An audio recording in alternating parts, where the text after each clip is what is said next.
Hey, it's Grant with the Garden Innovator, and today we're going to talk about cross-contamination and how to prevent it when using scrapers, nets, and scape tools from one tank to another.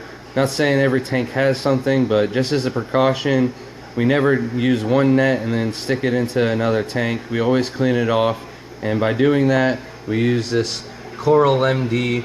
It's a coral dip or a frag dip meant for saltwater corals. But it's a lot safer than using bleach, a little bit more effective than using peroxide.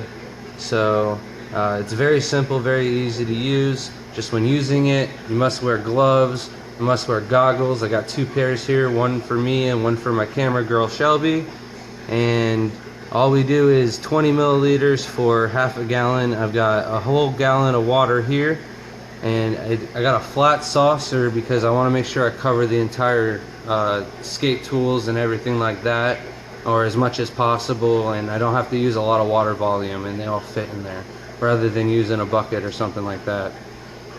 So we're going to take 20 milliliters per half gallon, so I'm going to use 40 milliliters for this 1 gallon saucer here. So we got our gloves on, we got our goggles on, we got our measuring beaker.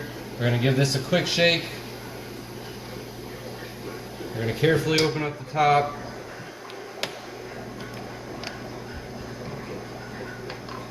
Then we're going to pour out 40 milliliters for 1 gallon of water.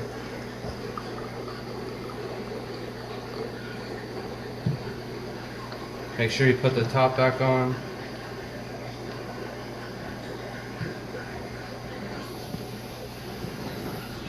And pour it into your water.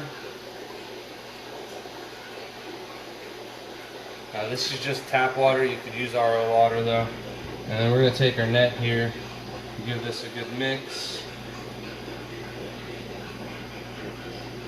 This is a 3D extendable net, so we're going to make sure it's in there.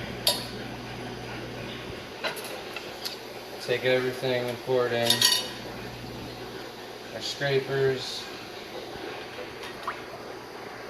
And then this of course is a little bit too large, but we're going to get that on there as best we can. So we're just going to let that sit for about 15 minutes to 30 minutes. You can let it sit for up to an hour, but no longer than that. If you're doing corals, you're only going to want to do 5 to 10 minutes, no longer than 15. But definitely no longer than an hour. I do 30 minutes, and we're going to let that sit for 30 minutes, and then we'll go from there. So it's been sitting for roughly 30 minutes now, and we're ready to rinse it off in tap water. And what I do is I go from the coral dip to tap water, and then I put it into some RO water, and when I'm done rinsing all of the tools, I take it out of the RO water and then I dry it off. So this is the longest piece. Wash it from up here first.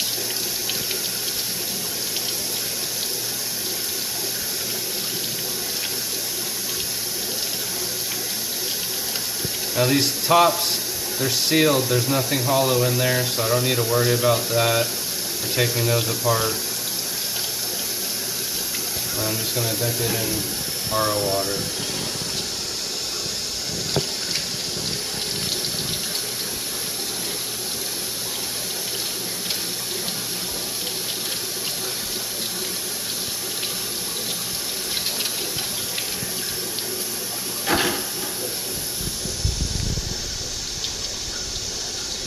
I like to take the net, extend it apart a little bit, try and get some of the coral dip in there.